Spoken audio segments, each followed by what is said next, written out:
Muchas gracias.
Muchísimas gracias.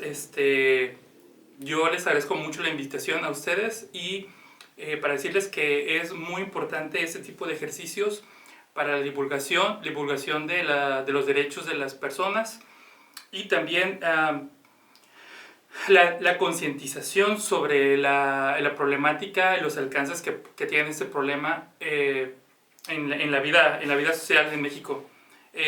Yo voy a tratar de entrar rápidamente al tema porque tenemos poquito tiempo. Entonces, yo les agradezco mucho y la verdad es que hay pocos esfuerzos por hacer este tipo de ejercicios, ya que también implican bastante compromiso social. Entonces, no solamente las universidades y las instituciones públicas deben de hacer ejercicios como este, sino iniciativa no gubernamental o iniciativa ciudadana es muy importante para poder llegar a más personas y alcanzar otros temas. Entonces, sin más preámbulos, no tengo diapositivas como tal porque quiero que sea como una charla más que una clase de feminicidio. Generalmente la mayoría se centra en cuestiones como el tipo penal, los protocolos de investigación, que son importantes, pero son solo una parte de lo que se puede entender como feminicidio. El feminicidio es un fenómeno muy complejo que nació como un ejercicio académico y no nació como un delito. Entonces es muy importante. Entonces básicamente los temas que voy a tratar son, el primero es la historia y contexto civilizatorio del feminicidio, feminicidio como fenómeno social, feminicidio como objeto académico, dimensión política y dimensión mediática del feminicidio, justicia, violencia e impunidad, y sí algo relacionado con el tipo penal del feminicidio y suicidio feminicida. Este último es un delito que poca gente conoce y se instauró a partir del 2021. El primer estado que que lo instauró fue Jalisco. Y bueno, para hablar un poquito sobre por qué necesitamos hablar de un contexto civilizatorio y un contexto histórico.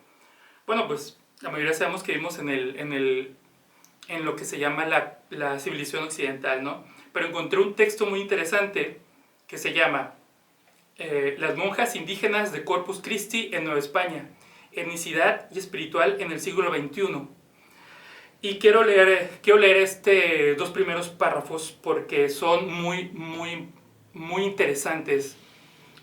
Dice: uno de los pocos escritos disponibles redactados por una monja indígena es el relato biográfico de la fundación de la Abadía de Corpus Christi en México, el primer convento de mujeres indígenas en el México colonial.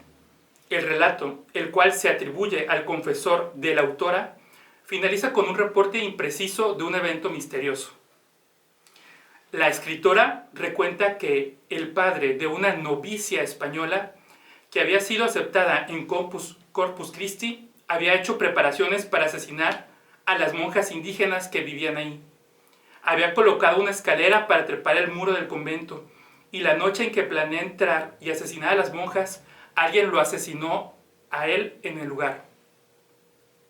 La escritora concluye la anécdota apuntando que tanto ella como sus compañeras monjas indígenas sufrían mucho, mientras las monjas y novicias españolas vivían entre ellas. Es fascinante, es increíble este texto. Una de las cuestiones que igual ustedes saben más que yo es el concepto de la interseccionalidad acerca de las opresiones. No voy a hablar mucho de eso, pero este texto que se escribió en 1700 tiene una vigencia increíble hoy. Pero aquí también, aparte de señalar la violencia que existe contra las mujeres, estamos hablando de las mujeres indígenas.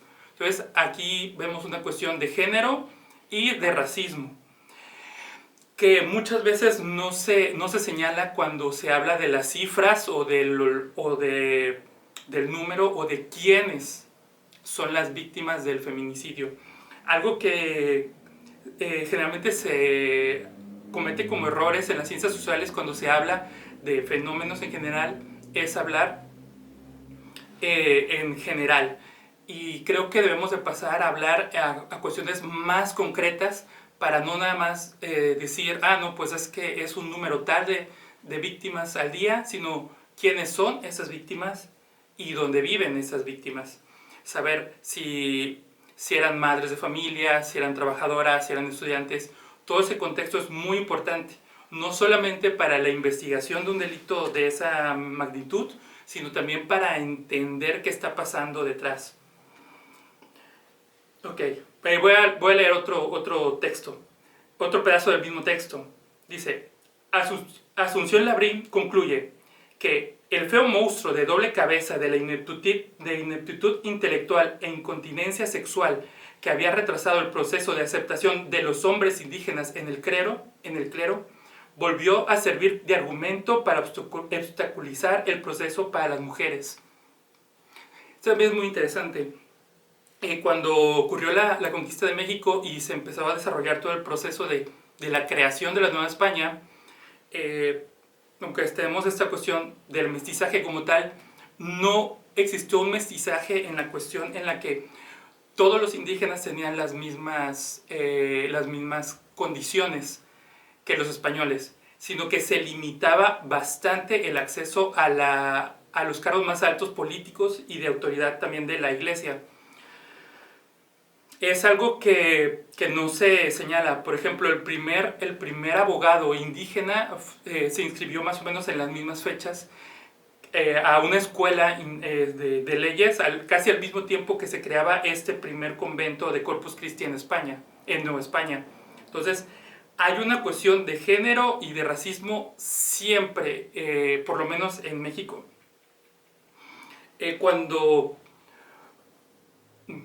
Y el texto de donde vienen estos relatos, el título del texto es fantástico. El nombre del texto se llama Apuntes de algunas vidas de nuestras hermanas difuntas. Entonces, Es este texto que es pues prácticamente desconocido, y hay hay alguna literatura de ellos en Estados Unidos, de un texto que pasó en México, pero señala que ya existía desde 1700 por lo menos, y podemos señalar que por lo menos 100 o 200 años antes existía eh, un problema muy grave en cuestión de feminicidio, pero no se señalaba así. Eso es algo que debemos de empezar a asimilar de por qué existe esta profunda digamos, necesidad de evadir esos problemas. En cuanto a esta cuestión, también hay un otro fenómeno histórico que la historiadora política, la filósofa y política Karina Ochoa Muñoz, que es mexicana, tiene un texto que se llama El debate sobre las y los amerindios, entre el discurso de la bestialización, la feminización y la racialización. Ella expone que en México existieron varios procesos, o sea, no nada más una racialización como tal, sino que existen diversos, podríamos llamarlo escalones, de jerarquía en Nueva España y general en el Nuevo Mundo. Que, por ejemplo, hacia los africanos traídos como esclavos se les aplicaba un proceso de bestialización. O sea, los asimilaban a animales jurídicamente y políticamente, y obviamente también a las mujeres africanas. Generalmente se habla de africanos pues hombres, pero también este proceso se le aplicaba a las mujeres africanas. Y en Estados Unidos tenemos, por ejemplo, el concepto que se habla en la novela del tío Tom, ¿no? En la que existían unas personas africanas que vivían en la plantación y las personas racializadas que vivían dentro de la mansión del señor, ¿no? Del dueño de las plantaciones. Pero eso también afectaba a las mujeres. Entonces, Karina Ochoa hace un análisis en el que a las poblaciones indígenas se les feminizaba. ¿Y qué significaba? Significaba que los españoles les daban el trato de mujeres, o políticamente o jerárquicamente, a la población indígena. Pero se le daba el trato de mujeres respecto a la idea que tenían ellos de mujeres en Europa, que era una especie de tutela perpetua, de mantenerlas como niñas, ¿no? En el sentido de que no tenían derecho de propiedad plena, no tenían derechos para tomar lo clásico de autoridad política. Entonces se les daba esta tutela en la que los esposos hombres tomaban toda la dimensión pública y política de las mujeres. Pero eso también se aplicaba en México a los hombres también. Esto significa que a las mujeres aún así se les aplicaba todavía más otra jerarquía inferior respecto a los hombres indígenas que existían aquí. Si bien existía una nobleza indígena, pero era muy reducida. Entonces también se habla de la infantilización indígena, que bueno, que respecto ahí se puede checar la cuestión de Karina Ochoa, y lo encuentran en YouTube y en internet sus libros. Ahora, hay un tema que pocas veces se habla en la relación del feminicidio con el crimen organizado. Hasta el 2021 los feminicidios estaban relacionados hasta un 70% con el crimen organizado. Y más o menos cuando vemos en la historia reciente de México y vemos el fenómeno de Ciudad Juárez, tenemos que en Ciudad Juárez cuando estaban los momentos pico de mayor violencia contra las mujeres, existía más o menos esa misma relación, algunas veces acercándose hasta el 80%. Entonces existe una relación muy fuerte entre la delincuencia organizada y el feminicidio. Esta relación no está muy bien explicada y no está muy bien estudiada. Y es muy importante señalar este tema por la cuestión de que vamos a ver más adelante. Si ustedes buscan noticias sobre violencia, feminicidios y crimen organizado, van a encontrar una serie de artículos periodísticos o de notas periodísticas, pero no tanto temas académicos. Eso casi no está muy generalizado, porque como cualquier evento social tiene una dimensión política y una dimensión mediática. La forma en que se trata la violencia feminicida mediáticamente es muy particular. Generalmente se trata de señalar que la violencia feminicida nace casi como espontáneamente, como si de repente hubiera pasado de la nada y ocurre una desgracia en la casa de una persona. Pero realmente es que existen muchísimas cuestiones que no se hablan, por lo menos mediáticamente. Y creo que todos debemos ser muy responsables a la hora, bueno, ya que estamos en un periodo extremadamente mediático, hacer un acercamiento a estas cuestiones mediáticas con sumo cuidado, porque también puede generar que desvirtualicemos nuestra percepción de lo que realmente ocurre. Yo cuando digo que el feminicidio está muy relacionado con el crimen organizado, no trato de desvincular la responsabilidad que existe del gobierno, de la sociedad, de las parejas y de los victimarios. Existe una responsabilidad que no podemos negar, pero sí tenemos que entender por qué influye esta cuestión de la relación del crimen organizado con el feminicidio y también con la dimensión política y mediática, que es más o menos lo que quiero desarrollar. De hecho, si ustedes también buscan en la internet guerra contra el narco y violencia contra las mujeres, van a encontrar que es el punto en los años recientes de México donde se dispara esta violencia. Es muy complejo de explicarlo, la verdad. Sería como una charla aparte, y creo que sí se necesita muchísimo más datos, porque realmente, si ustedes, como ya muchos aquí son conocedores del tema, el delito feminicidio tiene muchas vertientes, es una cuestión muy compleja, pero sí hay una incidencia de lo que se llama el crimen organizado en el feminicidio, también lo que se denominaba el crimen común, el crimen ordinario, y lo que se entiende en la cultura general por lo que es un feminicidio, ¿no? Lo que es una muerte por ser mujer, cosa que es muy poco exacta.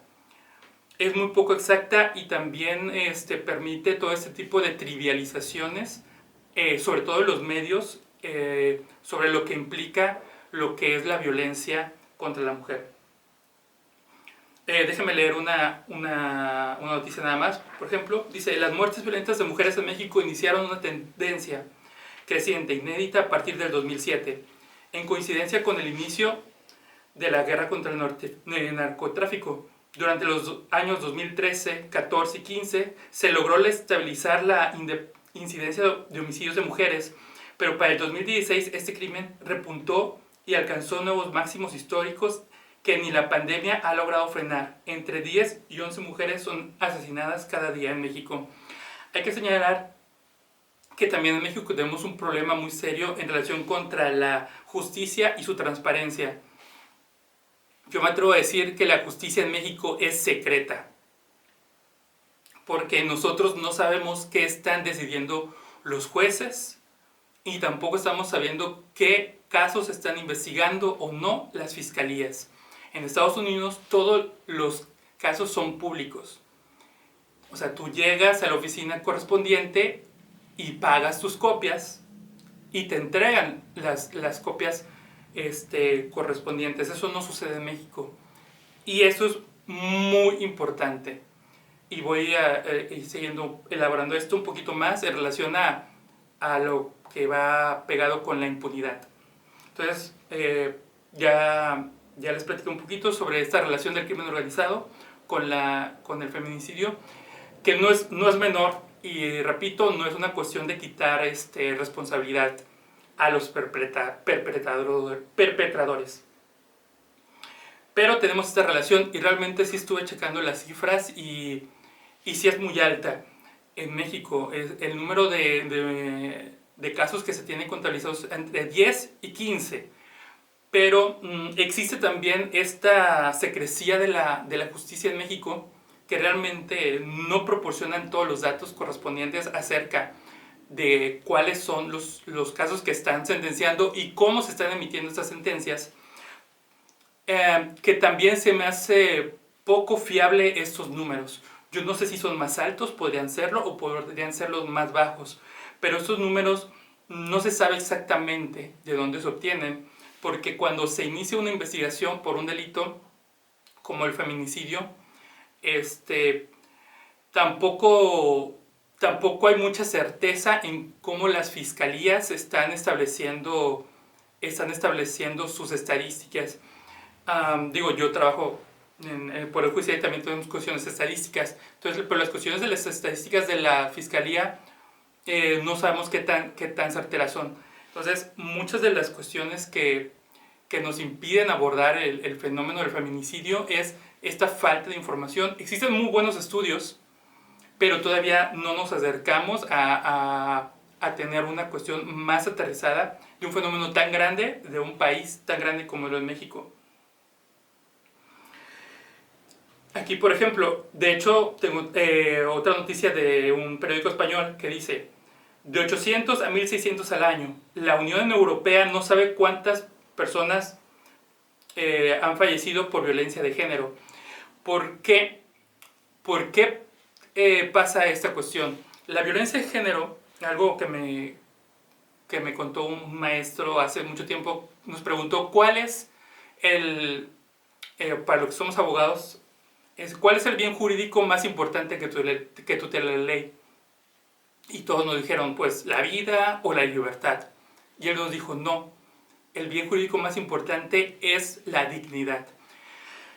Esta concepción de que la dignidad es lo más importante que tutela el derecho viene, bueno, de la Segunda Guerra Mundial, de los juicios de Nuremberg, en donde se establece esta cuestión de los derechos humanos como derechos positivos para tratar de llevar justicia a un tema terrible que fue todo lo de la Segunda Guerra Mundial.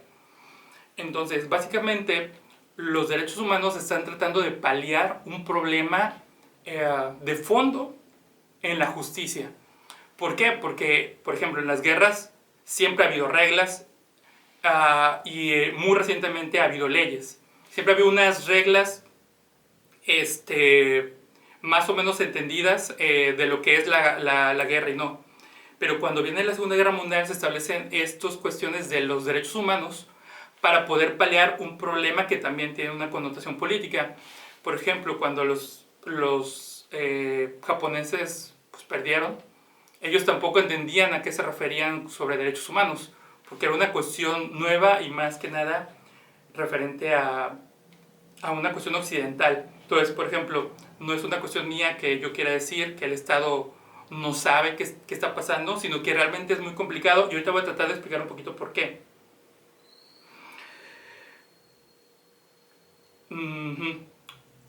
Por ejemplo, dice, durante la pandemia se vio una disminución en el número de asesinatos. Casi todos los países miembros de la Unión Europea. Lo que pensábamos es que las mujeres no se encontraban en riesgo porque tenían que quedarse encerradas en su casa con su maltratador. Eso significaba que él se sentía seguro al tener todo el poder y control en sus manos. Esa es una cuestión, es una opinión de una periodista. ¿A dónde voy un poco con esto de la crítica a la justicia?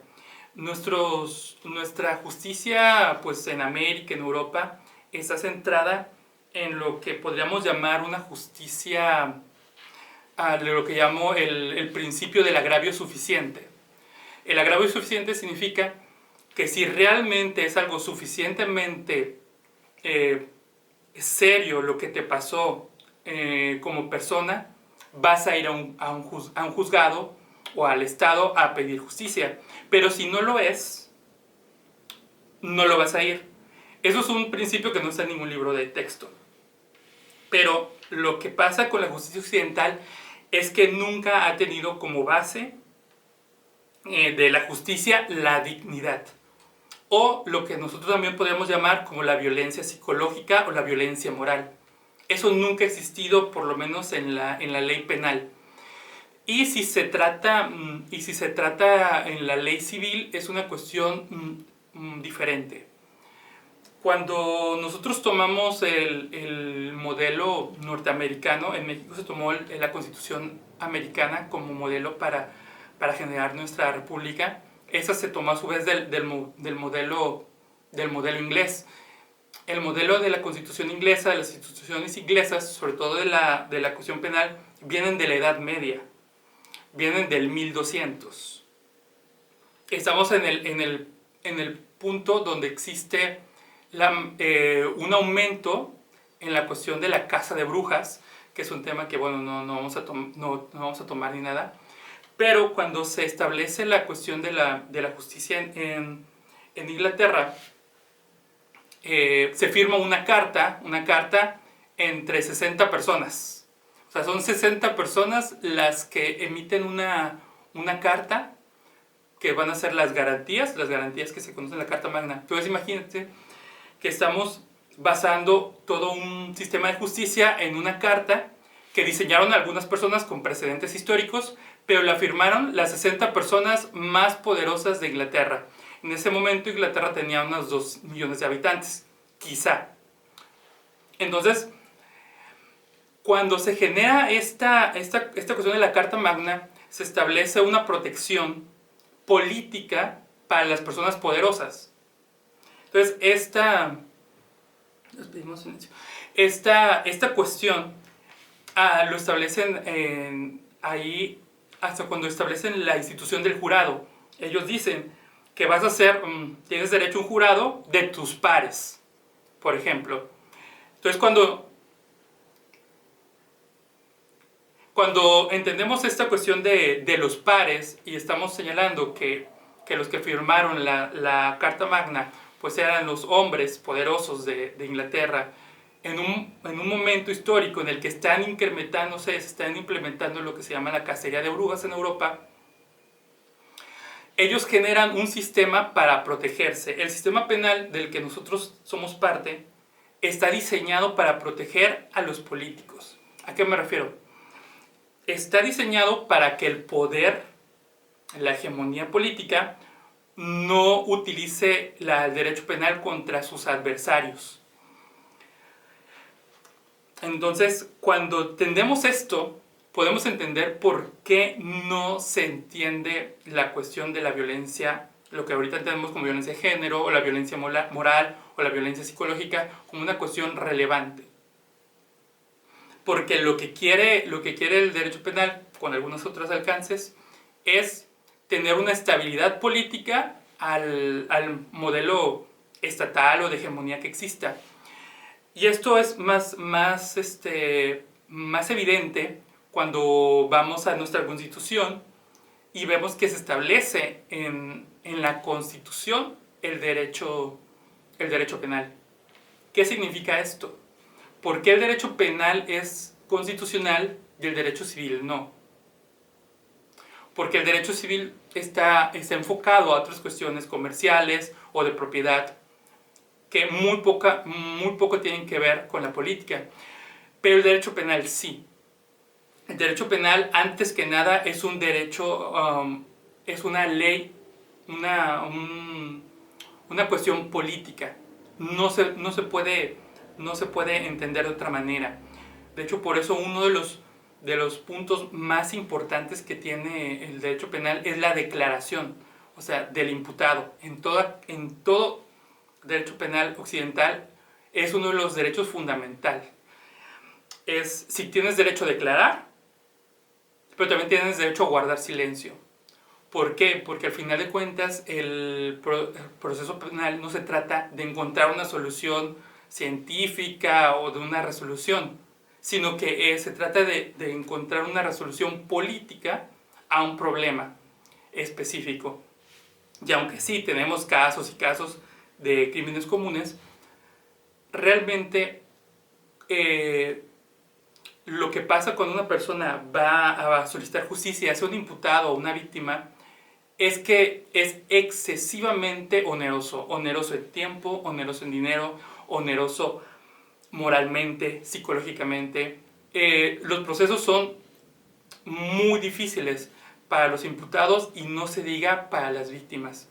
De hecho, en México existe muy poca producción de jurisprudencia para las víctimas. Casi toda la producción de la jurisprudencia de la Suprema Corte y del Poder Judicial es enfocada a los imputados. Y sí se entiende, porque la mayoría de los delitos, pues generalmente no tienen una víctima como tal, sí tienen un ofendido, que puede ser la persona que en un delito patrimonial, pues tiene la propiedad del bien. Y realmente las víctimas son menos, pero estamos hablando de un número gigantesco de delitos, aproximadamente es 1 millón de delitos que se denuncian al año. Y tenemos este problema muy importante. La única manera de que se ha querido o se ha podido dar un acercamiento, digamos, lo más humano a la justicia es esta creación y la implementación de los derechos humanos a nivel constitucional y a nivel procesal también. Los derechos humanos tienen, ya están escritos en nuestra Constitución y en nuestras leyes también. Entonces, al final de cuentas, muchas personas, ¿podemos hacer una crítica a los derechos humanos? Sí, pero realmente es que, como dicen por ahí, si no existieran, habría que inventarlos. Pero yo les digo, yo tengo experiencia en casos de violencia, bueno, digamos, violencia de género. Yo he obtenido unas sentencias aquí en Nuevo León antes de entrar a trabajar a donde yo trabajaba. Y les digo que sí es muy complicado. Una de las cosas que yo he aprendido con mi experiencia es que si tú no tienes, o si no estás, por así decirlo, al pendiente de la cuestión psicológica, de la salud psicológica, emocional de la persona que tú estás acompañando, muy probablemente tu caso se va a caer. ¿Por qué? Porque empiezan muchos procesos psicológicos que cuando empiezas a tener muchos casos con víctimas, los empiezas a entender y empiezas a ver que es muy complicado. Yo tengo también mucha experiencia en cuestiones de desaparición, aunque la mayoría de las desapariciones que yo vi pues sí eran de hombres. La verdad es que no son muy diferentes cuando pasan con las mujeres. Pero bueno, vamos a hacer un señalamiento un poquito más sobre la cuestión de mediática para abordar.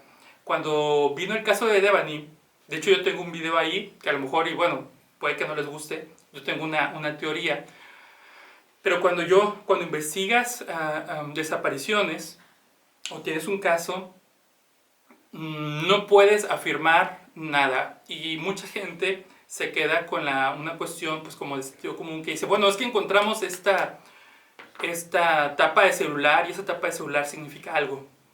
Pues realmente algo que tú encuentres en una escena del crimen no significa nada como tal, sino que tú le tienes que, a menos que encuentres sentido dentro de un contexto de la desaparición. Cuando pasó el caso de Devani, yo estaba en Nuevo León y yo vi toda la locura que sucedió en las redes mediáticas sobre esto.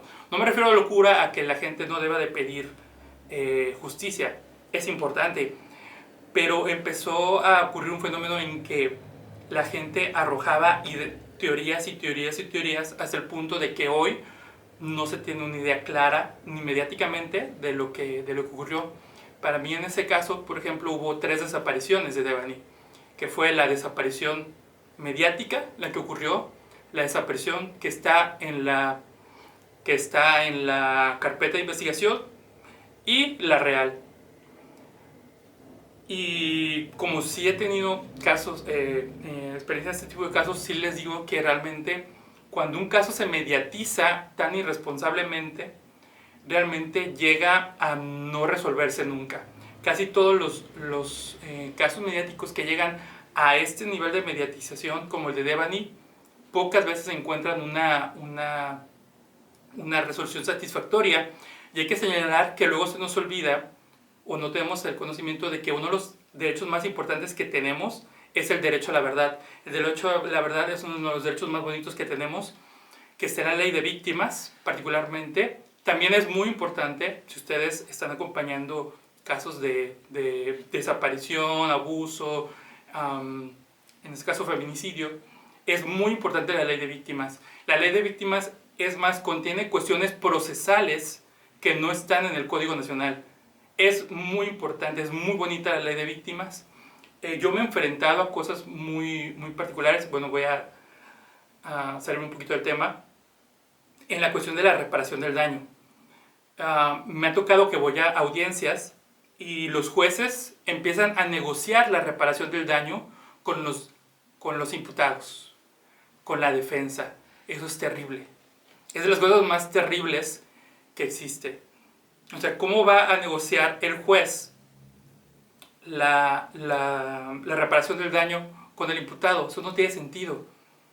Entonces, sí es muy importante la cuestión de los derechos humanos, sí es muy importante aprenderse la ley de víctimas para litigar en materia penal. Y es muy importante estar muy atento a este tipo de cosas.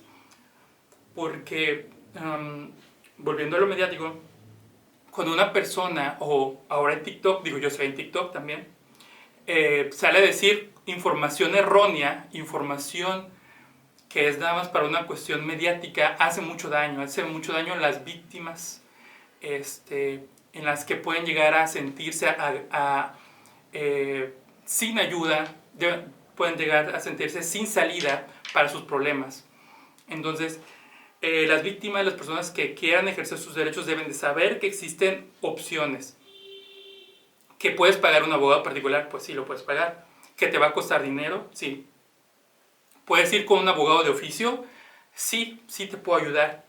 Pero sí es importante que haya un acompañamiento, no psicológicamente, de contención emocional. Eso es fundamental. Pero también estar haciendo conciencia de que muy probablemente va a ser complicado y va a ser difícil, pero eso no quiere decir que no sea importante. Yo, como lo leyó mi reseña muy amablemente hace rato, yo también tuve casos de refugio, de solicitud de refugio en México. Entonces, me tocaban historias, fue la primera vez donde tuve contacto con lo que es los derechos humanos.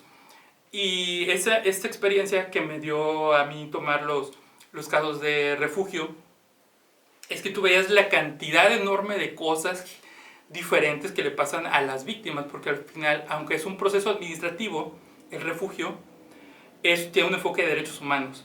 Y todo lo que atravesaban, que la mayoría, es increíble la cantidad de personas que solicitan el refugio por cuestiones de género, que así lo establece la ley, que también por cuestiones de género puede solicitar refugio en México, se los niegan.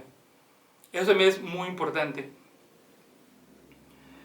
Entonces, haciendo un poquito, porque ya vamos 40 minutos, haciendo un poquito ya más rápido esto, hay que entender que para mí, ¿ok? Yo estoy abierto a cualquier comentario, tiene una dimensión enfocada al crimen organizado, y por eso muchas veces se da en los medios una imagen diferente de lo que es este fenómeno. Obviamente sí existen y van a seguir existiendo parejas que usen su fuerza en contra de sus parejas en una cuestión de género. Tenemos el caso ahorita del Magistrade, que es increíble, ¿no? Yo la verdad,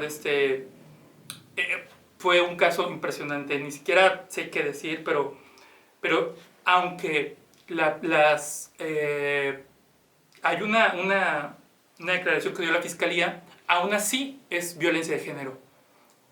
Y tenemos también el tratamiento mediático, de nuevo, de del gobierno, ¿no? Voy a hacer un señalamiento rápido de la tipología del feminicidio. Antes de pasar a eso, yo creo que debe existir un cambio a nivel de las academias sobre cómo se enseña el derecho. No solamente creo que la cuestión de perspectiva de género, de derechos humanos, de perspectiva de género, va a abrir a otro tipo de enseñanza y otro tipo de leyes muy pronto, y van a hacer cosas muy interesantes que nos van a servir a todos. Eso es muy importante. Esas cuestiones no nada más sirven a los grupos que son vulnerables. Todos somos parte de esta sociedad y todos nos beneficiamos de ese tipo digamos, de corrientes. Por ejemplo, tenemos el feminicidio en el Código Penal Federal y tenemos 1, 2, 3, 4, 5, 6, 7, 8. Tenemos 8 fracciones. Entonces dice, cometer delito de feminicidio que prive de la vida a una mujer por razón de género. Ok. La razón de género no existe en la teoría del delito. Es un problema. Entonces, si tú empiezas a analizar estas fracciones del Código Penal Federal, te das cuenta que cuando sabemos nosotros, más yo que viví en Tamaulipas, qué es lo que pasa cuando el crimen organizado se deshace del cuerpo de las personas. Sabemos lo que hacen, no quiero ser tan específico, pero si pensamos en eso, en relación a ese tipo de conductas, porque hay que señalar que el derecho penal no sanciona resultados, sanciona conductas. Entonces tenemos que en relación a ese tipo de modus operandi, vamos a llamarlo así, existen tres fracciones directas que dejan fuera las cuestiones de género. Eso es muy interesante. Tenemos la segunda, que es muy explícita, que dice: a la víctima se le hayan infligido lesiones, mutilaciones, infamantes, degradantes, previas, posteriores a la privación. Eso es muy interesante. Y las otras fracciones sí hablan de las violencias en los ámbitos familiar, laboral, comunitario. La quinta dice que exista un parentesco y que sí hubo amenazas directas o indirectas. Eso podemos relacionarlo con el delito de violencia familiar. El delito de violencia familiar es muy importante para entender el feminicidio. En el Código Penal de Sonora, creo que tiene un apartado más muy interesante, está muy interesante. En la fracción octava del artículo correspondiente dice, esa es muy bonita, bueno, digámoslo así, dice: quien se aprovecha del estado de indefensión, falta de apoyo de una mujer que se encuentre sola, ya sea por la dificultad de comunicación para recibir auxilio, por razón de la distancia, un lugar habitado, o porque existe algún impedimento físico o material para solicitar el auxilio. Eso es muy importante. Yo creo que no se ha diseñado también una de las fracciones como esta, porque, por ejemplo, si una mujer va sola, en el caso de Devani, fíjate, y esta mujer, bueno, si no se le prestó el apoyo, puede incurrir en una responsabilidad de feminicidio el mismo taxista que fue el que le dio el que la dejó ahí en la carretera. Eso es muy interesante. Una mujer, una chica que sale y toma un Uber, está protegido por esta facción. Eso es muy interesante. No se conoce. Yo nunca la había leído, pero está muy interesante. Que tienen otra fracción que dice: sea cometido por persona que tenga el deber de cuidado sobre la víctima. Eso sí está en algunos otros códigos.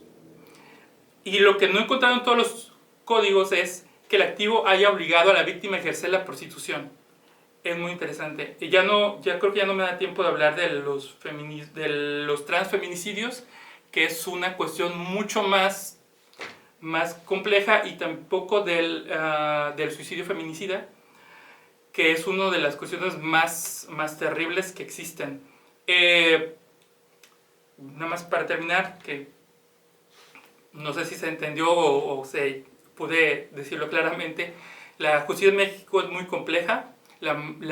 pero no nada más aquí, México, en todo el continente, y es muy difícil encontrar resultados rápidos, óptimos y baratos, porque también la justicia debería ser barata. Entonces creo que podemos tener unas preguntas y, y se los agradezco mucho. Muchas gracias.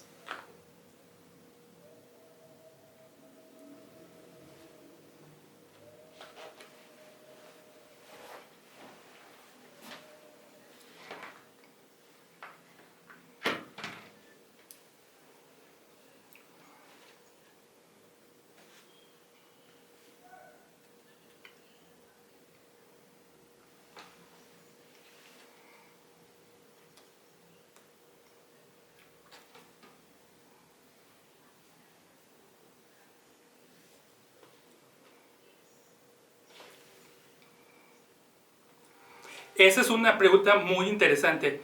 Por eso yo pienso que igual no me gusta la cuestión de género, porque realmente también es usado políticamente para dañar esta cuestión del movimiento feminista.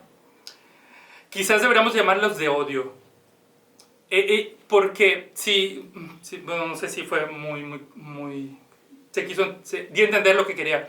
Pero hay que entender que esto va más allá del género, y la cuestión del género también encierra, o sea, este fenómeno en unas ciertas categorías. Sí, o sea, para mí no hay problema que se use el lenguaje que se tenga que usar, pero pues ahí en el diplomado de sexología forense abordamos esto del transfeminicidio. Y yo creo que debería ser un delito aparte, pero realmente estos delitos, por lo menos académicamente, se van a estudiar juntos, al final de cuentas. Se tiene que hacer un contraste entre las diferencias que existen, pero ya viendo el caso del magistrado, yo creo que debería ser delitos distintos.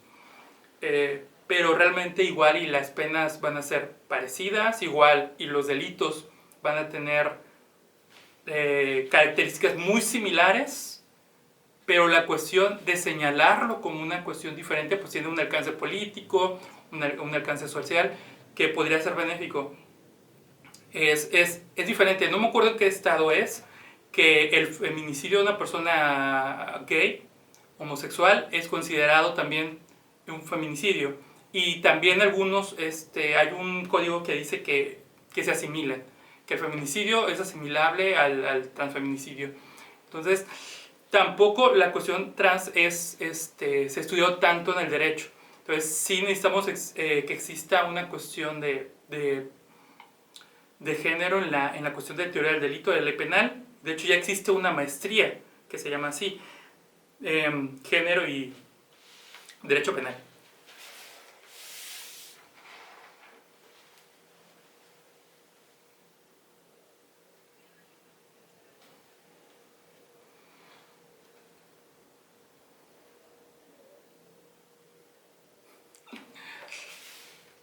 Sí, que no tengan miedo. Yo sé que fue muy poquito tiempo, pero yo les agradezco. Yo creo que es muy importante la divergencia de opiniones, siempre, incluso las opiniones que no van con lo que tú piensas, porque de ahí es donde tenemos otras perspectivas.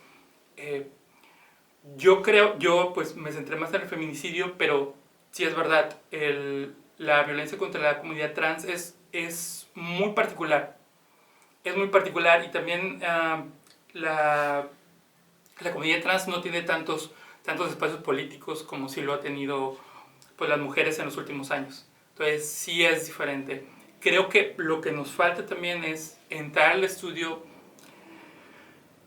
desde las escuelas de derecho, desde las escuelas, porque surgen esos problemas y no hay soluciones. O sea, realmente no hay una solución mágica, y no la tenemos. O sea, realmente nos la tenemos que inventar, y eso es algo bueno, de cierta manera, porque pues nos invita a todos, a los que crean en hacer algo diferente, en hacer las propuestas. Y eso es algo muy importante. Creo que es muy importante. También la cuestión del homicidio de las personas trans está más enfocada o más desarrollada políticamente o activista o de los colectivos del centro de la Ciudad de México. Entonces quizás ellos serían una buena, un buen punto de partida para saber qué se puede hacer.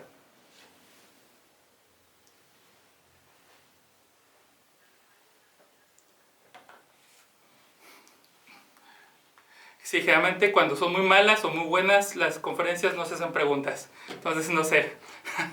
Pero es un tema muy serio, yo lo entiendo, es un tema muy serio, la verdad. O sea, yo estoy muy contento de platicar, pero es muy serio, es muy dura esta realidad en la que tenemos. Y creo que a mí me gustó mucho darla. Y digo, creo que hay que hablarlo. Al final de cuentas, por ejemplo, la cuestión de género está muy relacionada con la sexualidad, toda esta cuestión. Y hay una cosa que por ejemplo, porque yo atendí también casos de violencia sexual, y es que también los tabús que tenemos sobre la sexualidad hacen también que las víctimas, por ejemplo, sea más complicada su, vamos a llamarlo así, rehabilitación. ¿Por qué? Porque tenemos una serie de construcciones psicológicas que dicen, no, es que el sexo tal, ¿no? Que la virginidad tal, y estas cuestiones que hacen que sea más complicado para las mismas víctimas afrontarlo personalmente y socialmente. Entonces, es un tema muy fuerte, es un tema que nos duele a todos. Lo único que podemos hacer es que tenemos campo abierto para hacer muchas cosas y que podríamos empezar a ser pues más participativos en esta situación. Creo que todos podemos aportar algo, aunque sean malas ideas, para saber cuáles son las buenas ideas.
No, muchísimas gracias, estoy muy contento.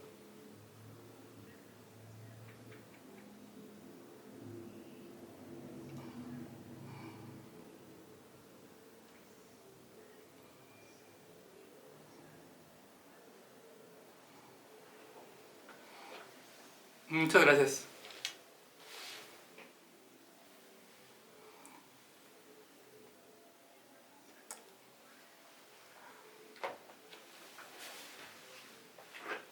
Leoli.